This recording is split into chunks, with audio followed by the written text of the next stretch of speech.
प्रधानमंत्री नरेंद्र मोदी की मन की बात का कार्यक्रम जो देश के लिए बहुत ही महत्वपूर्ण माना जाता है और शायद ही देश का ऐसा कोई नेता होगा जिसने लोगों के साथ एक बार नहीं सीधा 100 बार संवाद किया हो और जन जन की बात देश में पहुंचाने का काम किया हो। ऐसा कहा जाता है और ये माना भी जाता है कि प्रधानमंत्री मोदी ने कभी भी इस प्लेटफॉर्म का गलत इस्तेमाल नहीं किया, राजनीतिक प्रयोग नहीं किया। 100 करोड़ के लगभग लोगों ने मन की बात कार्यक्रम को सुना भी है और 23 करोड़ के लगभग लोग मन की बात को सुनते भी हैं। तो वहीं केंद्रीय मंत्री अनुराग ठाकुर का कहना है कि जो अन्य विदेशी भाषाएं हैं उनमें भी मन की बात का कार्यक्रम को सुना जा सकता है। तो वहीं लुधियाना में हुई घटना को लेकर उन्होंने कहा कि बहुत ही दुखद बात है और ये घटना जो है बहुत ही दुखदायपूर्ण है। जो कदम उठाने चाहिए प्रशासन उस पर जल्द से जल्द कदम उठाए ताकि लोगों को इसका नुकसान ना हो और साथ वाले क्षेत्रों में इसका नुकसान ना हो, ऐसी आशा करते हैं। प्रधानमंत्री मोदी जी का 100वां मन की बात का एक कार्यक्रम ये देश के लिए बहुत महत्वपूर्ण है, क्योंकि शायद ही दुनिया को कोई ऐसा नेता हो जिसने एक बार नहीं 100 बार जनता से सीधा संवाद किया हो, जन जन की बात देश के कोने कोने तक पहुंचाने का काम किया हो। और प्रधानमंत्री मोदी जी ने कभी इस प्लेटफॉर्म का कोई राजनीतिक उपयोग नहीं किया है, इसको केवल जनता की आवाज़ को जनता तक पहुंचाने का काम किया। 100 करोड़ लोगों ने अब तक मन की बात को कभी ना कभी सुना है।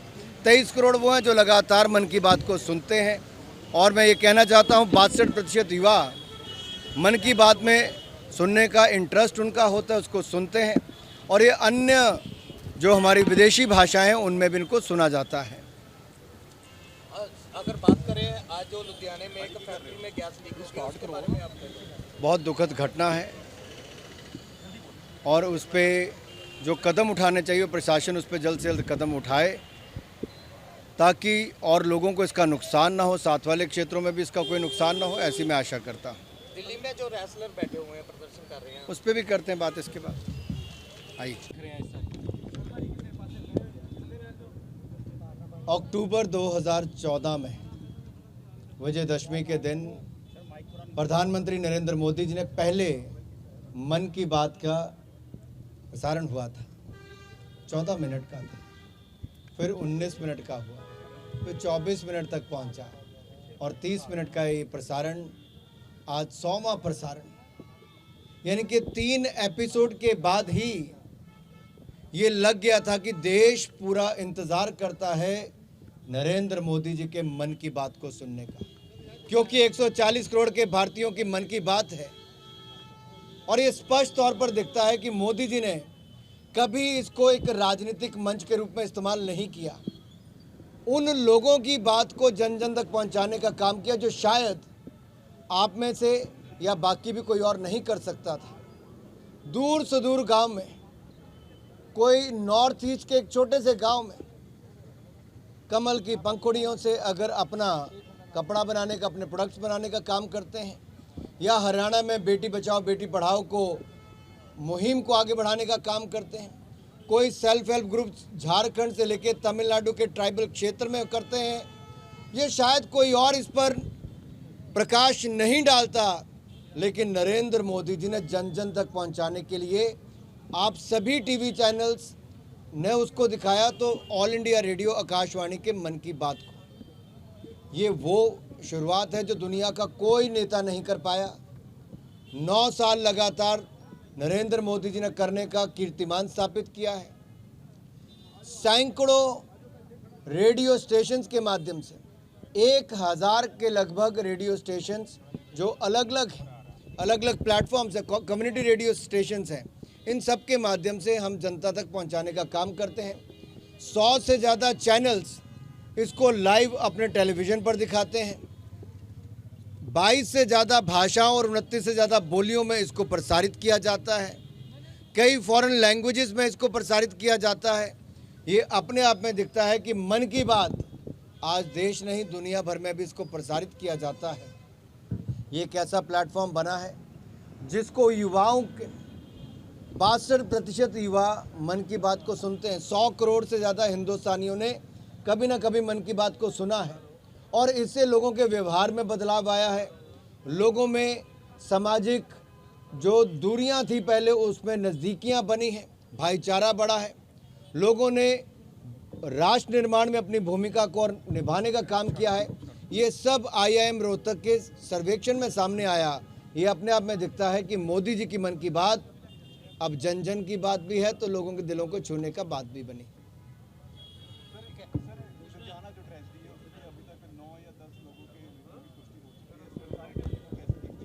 बहुत दुर्भाग्यपूर्ण घटना है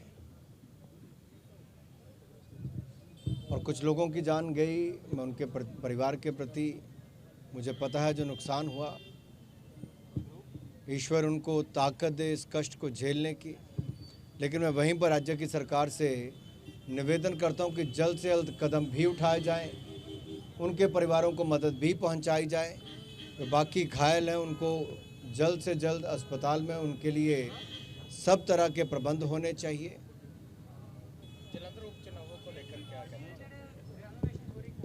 जलंधर उपचुनाव में भारतीय जनता पार्टी शानदार प्रदर्शन करेगी। पंजाब ने देख लिया कांग्रेस को भी, पंजाब ने देख लिया आम आदमी पार्टी को भी और अकाली दल को भी।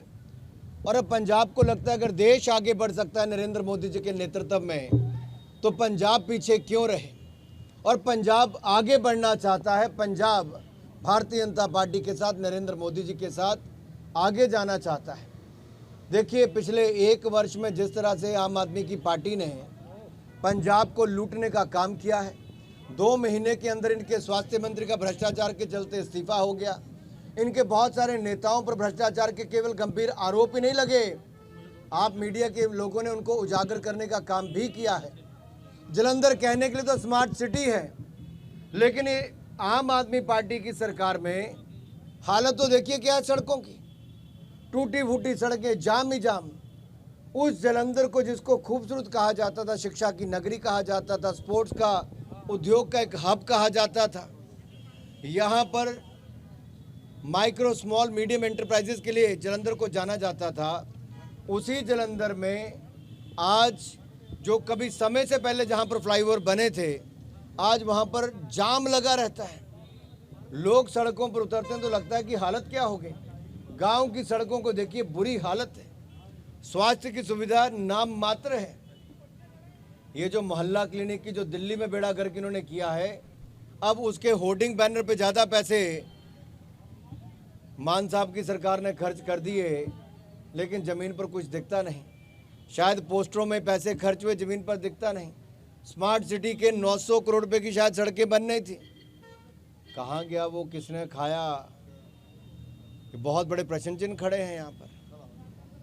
सर बीते दिन सीएम दिल्ली जो अरविंद केजरीवाल उनकी जलंधर रैली से एक वीडियो वायरल हुई थी, जिन्होंने साफ तौर पे लोगों को वार्निंग देते नजर आए थे कि सोच समझ के वोट डाला, पंजाब में उनकी सरकार। अरविंद केजरीवाल जी लोकतंत्र के बिल्कुल खिलाफ है।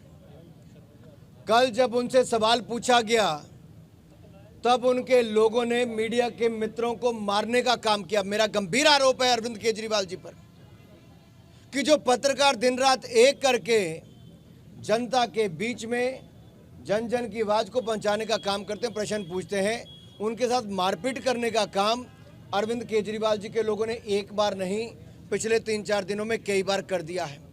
क्या अरविंद केजरीवाल मीडिया के खिलाफ है? क्या अरविंद केजरीवाल नहीं चाहते कि मीडिया उनसे सवाल करे?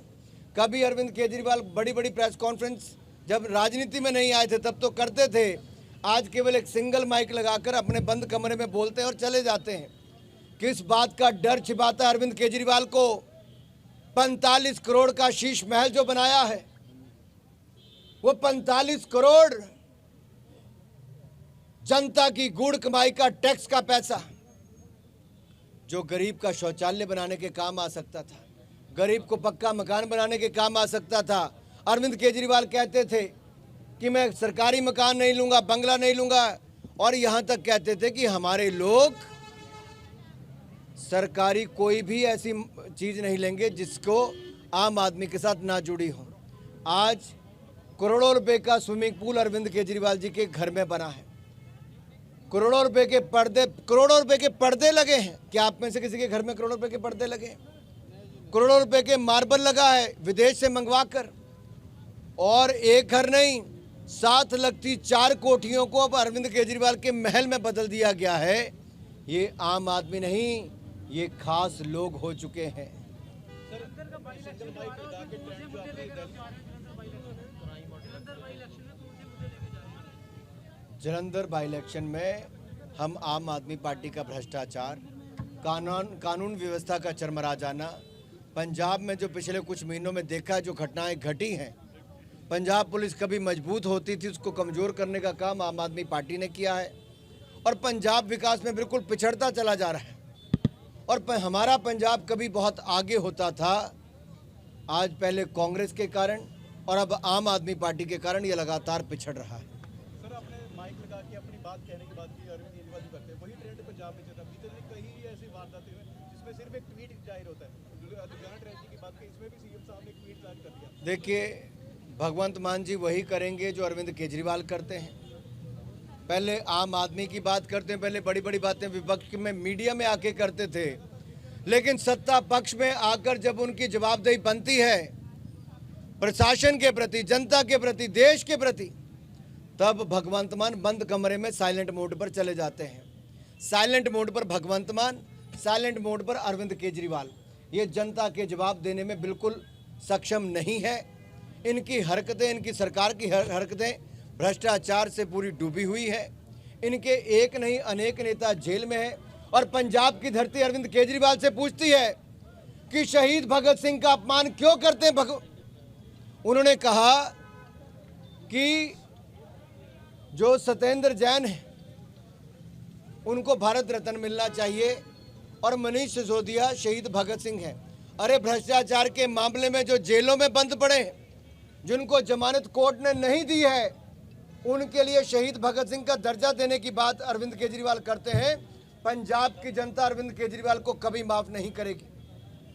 दूसरी ओर नरेंद्र मोदी जी की सरकार ने शहीद भगत सिंह जी के नाम पर मोहाली के एयरपोर्ट को, चंडीगढ़ के एयरपोर्ट को किया है, ये हमने किया है। और दूसरी ओर उन्होंने अपमानित करने का काम किया है।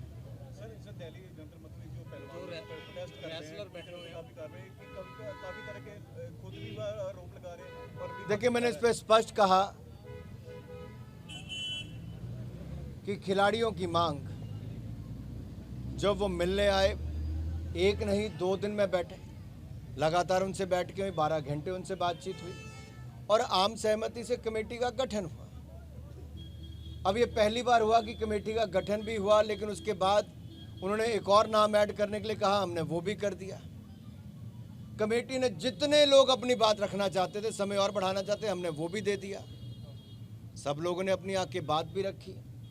अगर वहाँ पे सबूत देने चाहिए थे, क्या सबूत वहाँ पर दिए? क्या आरोप जो वहाँ पर लगाए थे, क्या उन पे सबूत दिए? वहाँ पे एक अफसर था कमेटी के सामने देने का। अब कमेटी ने अपनी रिपोर्ट दी, उसके बाद इंडियन ओलंपिक एसोसिएशन को एडहॉक कमेटी बनाने का या एडमिनिस्ट्रेटर लगाने की उनको अनुमति दी है। 45 दिन के अंदर वो चुनाव कराएंगे, टीमों की सिलेक्शन वो लोग करेंगे, टीमों को भेजने का काम वो करेंगे, फेडरेशन में इंटरनल कंप्लेंट कमेटी बननी तो उसका करने का काम करेंगे। सारा सही दिशा में काम चल रहा है। इसके बावजूद रेसलर्स अगर सुप्रीम कोर्ट गए, सुप्रीम कोर्ट में सरकार ने कहा कि दिल्ली पुलिस एफआईआर दर्ज करने के लिए तैयार है, एफआईआर दर्ज भी हो गई। अब अगर गोल पोस्ट ही चेंज करेंगे तो ये उनकी मर्जी, उस पर तो मैं कुछ नहीं कह सकता। उन्होंने जो मांग उठाई थी, सरकार ने बार बार उस पर काम किया है।